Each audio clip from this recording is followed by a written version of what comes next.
The music stopped at exactly 9:47 p.m.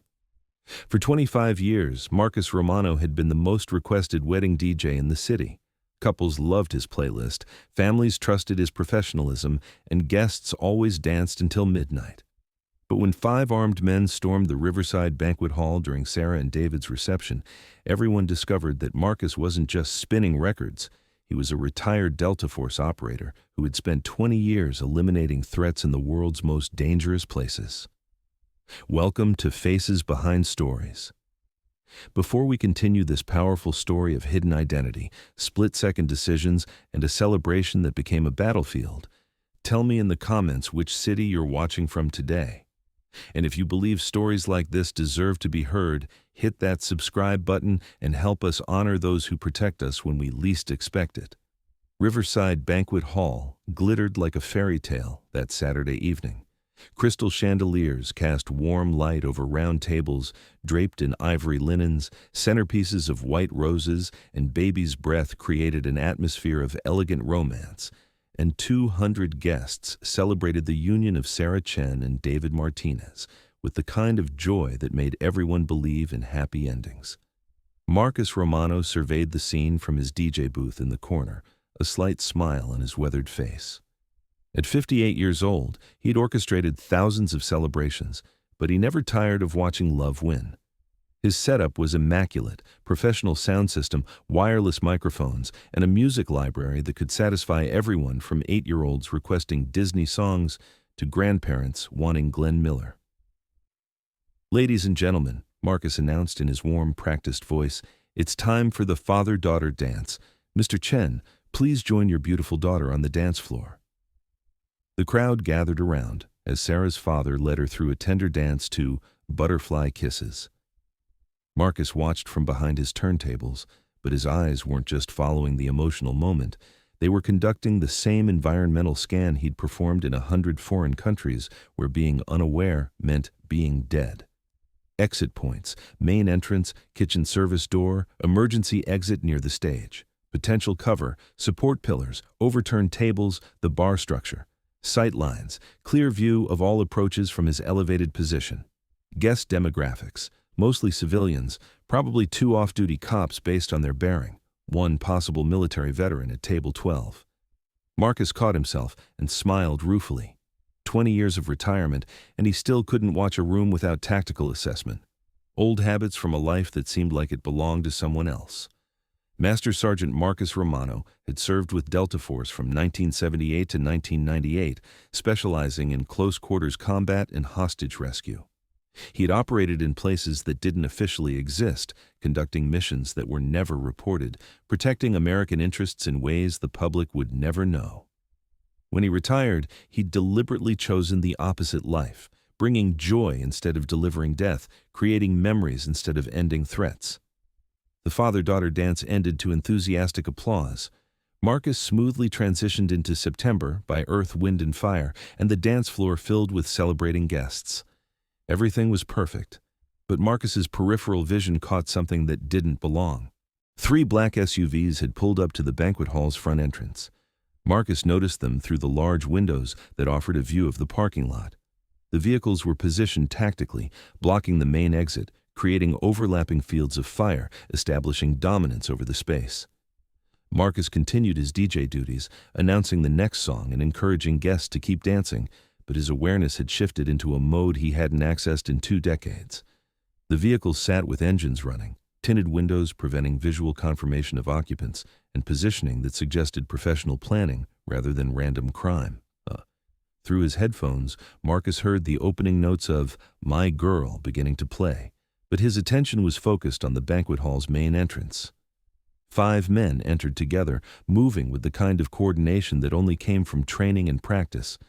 They were dressed in dark suits that might have allowed them to blend in with wedding guests, but Marcus's trained eye immediately identified multiple concerning details. Identical earpieces, hands positioned near concealed weapons, movement patterns that maintained mutual support, and clear fields of fire. Most tellingly, they entered without looking at the bride and groom. Their attention was focused on controlling the room. Marcus reached under his DJ table and activated a device he'd hoped never to use, a military-grade emergency beacon that would alert every law enforcement agency within 50 miles that a federal asset was in imminent danger. The lead gunman approached the center of the dance floor. Marcus turned down the music gradually, not enough to cause immediate alarm, but sufficient to allow clear communication. 20 years of hostage rescue had taught him that the first 60 seconds of any crisis determined whether people lived or died. "Ladies and gentlemen," the gunman announced, producing an automatic weapon from inside his jacket, "this is now a robbery. Everyone remain calm, follow instructions, and nobody gets hurt." Screaming erupted from the guests. Tables overturned as people scrambled for cover. The bride's mother fainted, and several elderly guests stumbled in panic. In seconds, a celebration became a nightmare. Marcus Romano made a decision that would reveal everything he'd spent 20 years hiding. Instead of fleeing or hiding, Marcus did something that seemed impossible. He took control of the situation. "Everyone please remain calm," Marcus announced through his DJ microphone, his voice carrying the authority of someone accustomed to being obeyed in life-or-death situations. "The gentlemen have made their request clear. Let's cooperate and ensure everyone's safety." The psychological impact was immediate. Marcus's voice, warm and familiar from hours of wedding entertainment, cut through the panic like a lighthouse beam through fog. Guests who had been fleeing randomly stopped and looked to him for guidance. More importantly, Marcus was conducting tactical assessment while appearing to cooperate. 5 gunmen, professional coordination, weapons discipline suggesting military or law enforcement background. Leader positioned centrally, 2 flanking the main entrance, 1 controlling the kitchen exit, 1 maintaining overwatch from the bar area. "You," the leader called out, pointing at Marcus, "turn off that music and get down here." Marcus complied, but not the way a frightened civilian would. He moved with the controlled precision of someone who understood that every step could be tactically significant. As he walked toward the center of the room, he was calculating angles, distances, and opportunities. "Please, everyone," Marcus continued in his calming DJ voice, "let's give these gentlemen what they're asking for so we can all go home safely tonight." But Marcus was doing something else entirely. He was providing tactical intelligence to the law enforcement response team he knew was already mobilizing outside. Hidden in his DJ equipment was a throat microphone connected to the emergency beacon, standard issue for special operations personnel operating in hostile territory. While appearing to cooperate with the gunman, Marcus was actually conducting a tactical briefing. 5 subjects. Professional level coordination, leader shows military bearing, suspect 2 and 3 maintaining entrance control, suspect 4 controlling kitchen egress, suspect 5 establishing overwatch position. Civilian count approximately 200, elderly and children present, multiple potential casualties if situation escalates. To everyone watching, Marcus was just the scared DJ trying to keep people calm. In reality, Master Sergeant Romano was running a hostage rescue operation from inside the target zone. The leader approached Marcus with the confidence of someone who believed he was dealing with a harmless entertainer. "You seem to have influence over these people. Keep them quiet and cooperative." Marcus nodded agreeably. "Of course, whatever you need to get through this safely." It was classic misdirection. Marcus was simultaneously gathering intelligence on the gunmen's psychological state, assessing their tactical capabilities, and positioning himself for action if necessary. The robbery proceeded according to what Marcus recognized as a well-rehearsed plan. The gunmen moved systematically through the room, collecting jewelry, wallets, and electronics. They showed tactical discipline, maintaining mutual support, controlling sight lines, managing the civilian population with minimal force. But they'd made a critical error. They'd underestimated the importance of controlling the DJ booth. Marcus's elevated position gave him visual command of the entire banquet hall, and his sound system provided communication dominance that professional hostage-takers should have recognized as a threat. "Ladies and gentlemen," Marcus announced calmly, "please cooperate fully with our guests' requests. Remember, we're all here because we love Sarah and David, and our priority is ensuring everyone goes home safely to their families tonight." It sounded like wedding DJ diplomacy. It was actually psychological operations designed to maintain civilian morale while providing tactical updates to responding officers. Through his throat microphone, Marcus continued his intelligence briefing. Subjects showing professional restraint, minimal violence, suggesting financial rather than ideological motivation. Recommend patience over aggressive intervention due to civilian density and crossfire concerns. The leader was beginning to show signs of concern. What should have been a quick operation was taking longer than planned, and the DJ's unusual calm was creating an atmosphere of cooperation rather than terror. In the gunman's experience, frightened people were easier to control than organized ones. "How much longer?" one of the flanking gunmen asked their leader. "2 more minutes," came the reply. "Then we move to extraction." Marcus heard every word. 2 minutes meant law enforcement response time was becoming a factor. These weren't amateur criminals. They were professionals operating on a timeline that suggested inside knowledge of police response protocols. Marcus made a decision that would end his 20-year retirement from warfare. At 10:03 p.m., everything changed. One of the gunmen roughly grabbed Sarah, the bride, pulling her toward the main entrance as insurance for their escape. "Nobody follows, nobody gets hurt," the leader announced. "The bride comes with us until we're clear." David lunged forward to protect his new wife. The gunman struck him with the butt of his weapon, sending him crashing into a table. Blood streamed from a gash on David's forehead as he lay unconscious among scattered flowers and broken glass. That's when Marcus Romano stopped being a wedding DJ. "Gentlemen," Marcus said, his voice carrying a new quality that made everyone in the room pause, "that wasn't part of our agreement." The leader turned toward Marcus, annoyed by the interruption. "Shut up and stay out of this, old man." Marcus's response revealed 20 years of Delta Force training that civilian life had never erased. "Son, you've just escalated this from robbery to kidnapping. That changes the rules of engagement considerably." Something in Marcus's tone, the absolute lack of fear, the professional assessment, the implicit threat, made the leader look at him more carefully. "Who the hell are you?" the gunman demanded. Marcus stepped forward with the controlled movement of someone who had never retreated from a fight. "I'm someone who spent 20 years preventing people like you from hurting innocent people. And today, you chose the wrong wedding." What happened next was a masterclass in close-quarters combat from one of America's most elite warriors. Marcus moved with speed and precision that seemed impossible for a 58-year-old DJ, but made perfect sense for a soldier who had survived 2 decades of the world's most dangerous missions. The gunman holding Sarah found himself disarmed and unconscious before he realized Marcus had moved. The leader reached for his weapon, but discovered that Marcus had closed the distance faster than thought possible.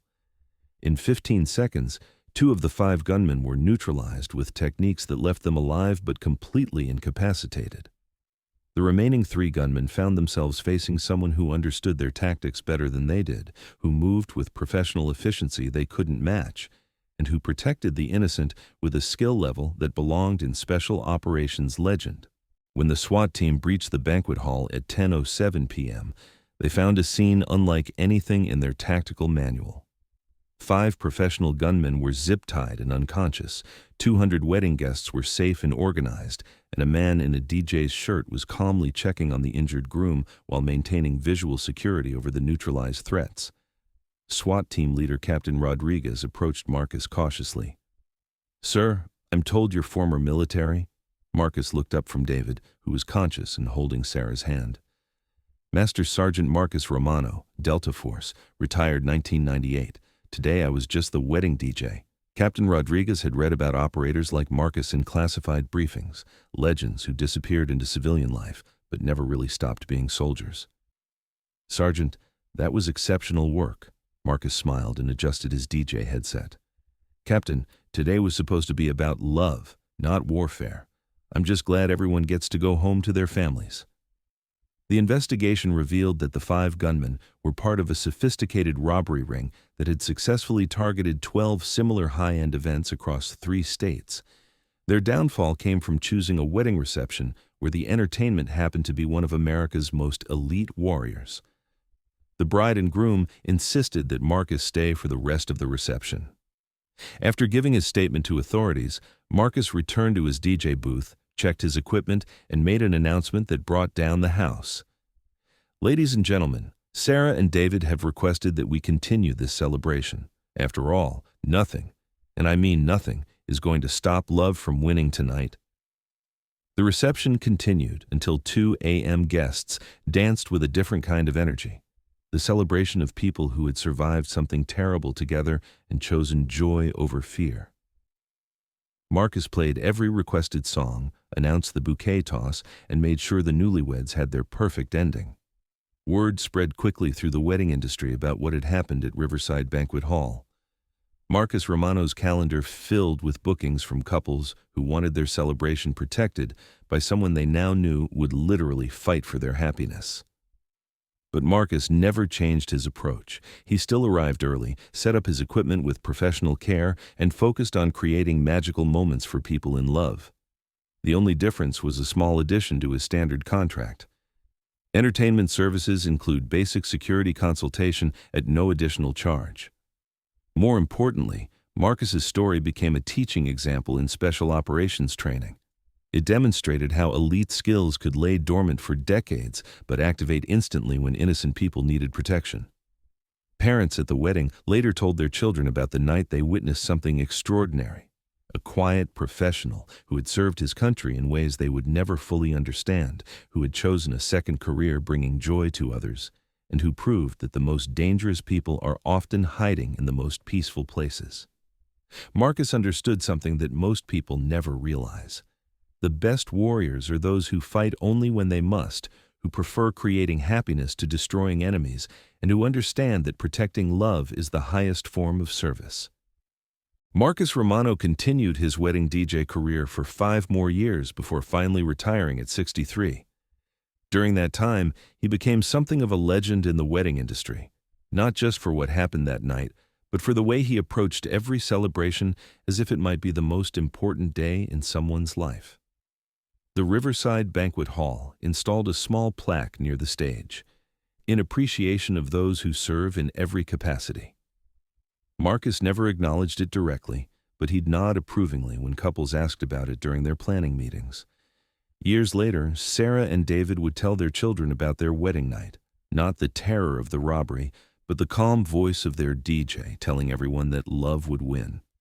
They learned that heroes don't always announce themselves, that protection can come from the most unexpected sources, and that sometimes the person playing your favorite song is also prepared to risk everything to keep you safe. Marcus proved that service to others takes many forms. Some people protect their communities by carrying weapons, others by carrying stretchers, and still others by carrying music that reminds everyone why life is worth celebrating and defending. The most important victories are often the ones that preserve joy rather than destroy threats. Marcus's greatest tactical success wasn't neutralizing 5 armed criminals. It was ensuring that a bride and groom could still believe in happy endings even after witnessing the worst of human nature. Now, I ask you, have you ever encountered someone whose calm presence during a crisis made you realize they were much more than they appeared? Share their story in the comments, and if this story reminds you why we need protectors in unexpected places, subscribe to Faces Behind Stories. We honor those who serve in every role, whether on battlefield or dance floor. The music never really stops.